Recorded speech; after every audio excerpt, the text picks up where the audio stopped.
Tesla has seen both its stock price and sales plummet in recent months. Tesla's stock continues to slide amid a political backlash against Elon Musk. We'll be joined by one of the company's long-term investors. Well, figures released this week show Tesla car sales in Europe were down 45% in January compared to the same month last year. The trade conflict initiated under President Trump is shaking both allies and adversaries alike.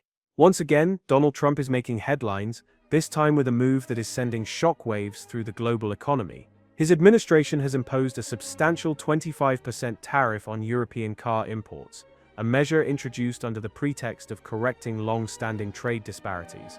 However, across the Atlantic, the response has been swift and forceful.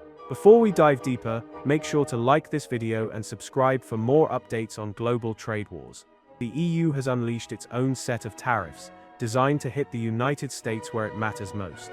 This is not merely about European cars becoming more expensive for American buyers. It is a calculated maneuver targeting deeply integrated industries within the American economy. The timing is particularly striking, as the European Commission wasted no time in responding. The countermeasures we take today are strong, but proportionate. Ursula von der Leyen, President of the European Commission, made it unequivocally clear that Europe will protect its economic interests. She emphasized in Brussels that any unfair tariffs imposed by the US will be met with a firm counteraction. That response materialized in the form of retaliatory tariffs worth an astonishing 26 billion euros. These tariffs extend beyond just automobiles. They are strategically focused on vital American industries such as agriculture, technology, and consumer goods. Unlike broad economic countermeasures, these tariffs are surgically applied to exert political pressure. The EU is specifically targeting products from Republican-led states, striking at Trump's core base of support. For instance, Louisiana's soybean industry, where House Speaker Mike Johnson is a significant political figure, will now face severe levies. Similarly, beef and poultry exports from Kansas, Nebraska, Alabama, Georgia, and Virginia have been caught in the crossfire. If this tactic sounds familiar, it is because we have seen it before. During Trump's first term, a comparable trade conflict unfolded. He imposed tariffs on European steel and aluminum, and in response Europe retaliated by taxing Harley-Davidson motorcycles, bourbon whiskey, and Levi's jeans. This time, however, the stakes are even higher. Trump argues that these measures will drive manufacturing jobs back to US soil, claiming that the heightened import duties will compel automakers to shift production domestically. Yet this strategy carries immense risks, and the warnings are already pouring in from industry leaders and economic analysts. The American Chamber of Commerce in the EU has urged both parties to step back before inflicting real economic damage. This is not just a dispute over automobiles, it has the potential to spiral into a broader crisis, impacting employment, investments, and even long-term strategic alliances between the US and Europe. Meanwhile, the EU is not merely reacting but preparing for a drawn-out economic struggle. In addition to the newly implemented tariffs, the European Commission is reinstating trade restrictions that were originally imposed during Trump's first term but later suspended under President Biden. These restrictions will be reactivated on April 1st, followed by another wave of increased duties set to take effect on April 13th, targeting an additional 19.6 billion euros worth of American exports. The most pressing question now is, who will bear the consequences first? The US auto sector is already feeling the pressure. American car manufacturers are heavily reliant on European components, including German-engineered transmissions and Italian precision parts. While Trump's goal is to stimulate domestic manufacturing, the reality is that American automakers cannot easily replace these components. The new tariffs will inevitably lead to increased production costs, extended delays, and higher prices for American consumers. And that is just the beginning. Across the Atlantic, European leaders are weighing their next moves carefully. The EU is actively seeking to diversify its trade partnerships, looking toward China and other Asian markets as potential long-term allies.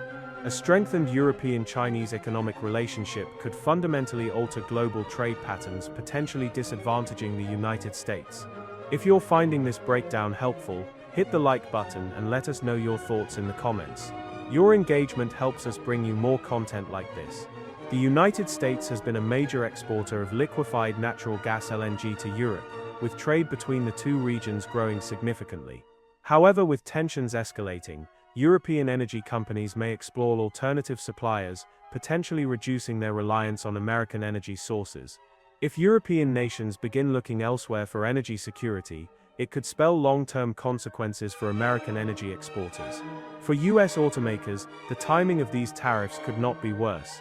Although the nation has been striving to bolster its domestic car manufacturing industry, the heavy dependence on European parts poses a serious obstacle.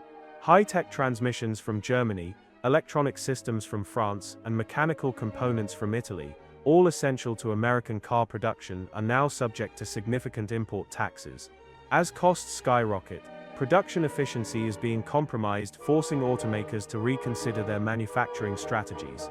This situation places immense pressure on industry giants like Ford, General Motors, and Tesla. All three companies operate extensive supply chains that are deeply intertwined with European manufacturers. As costs escalate, production slowdowns and price hikes appear inevitable. Tesla, known for its cutting-edge technology, heavily relies on European-made semiconductors and battery components. If these become more expensive, Tesla will be forced to either absorb the additional costs or pass them on to consumers, neither of which bodes well. Furthermore, these shifts could negatively impact research and development budgets, slowing innovation in the electric vehicle sector. The EU's counter-offensive includes a 25% tariff on American-made vehicles destined for European markets, rendering them far less competitive. Brands like Jeep, Ford, and Cadillac, which have long sought to expand their footprint in Europe, now face an uphill battle. With European consumers facing steeper prices on American models, they may simply opt for more affordable German or Japanese alternatives. The numbers paint a grim picture. Last year alone, US automakers exported vehicles worth €56 billion to Europe.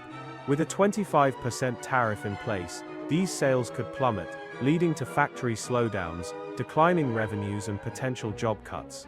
The impact is expected to be especially harsh for manufacturers of larger vehicles such as SUVs and trucks, which already struggle with European regulations concerning emissions and fuel consumption. If US automakers cannot adapt to these evolving trade dynamics, they risk long-term marginalization in one of the world's most valuable automobile markets.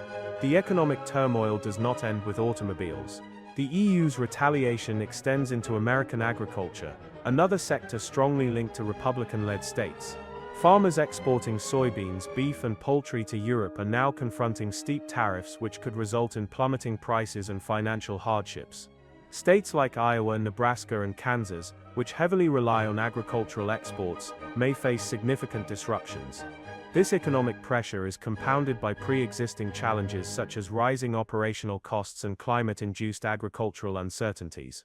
As farmers brace for economic strain, major agricultural corporations such as Cargill, Tyson Foods, and Archer Daniels Midland are scrambling to mitigate losses. While some are exploring alternative markets, trade negotiations take time, and in the short term, viable replacements may be scarce. If this trade war persists, it could have lasting consequences on the structure of global agricultural trade. The domino effect is already apparent. Machinery manufacturers such as John Deere and Caterpillar, whose business depends on farm prosperity, could see declining sales, potentially leading to factory shutdowns and layoffs. Meanwhile, European automakers and steel producers are also experiencing turbulence, with fears of diminishing access to US markets. Thank you for watching. Don't forget to subscribe and turn on notifications so you never miss an update on the latest global economic shifts.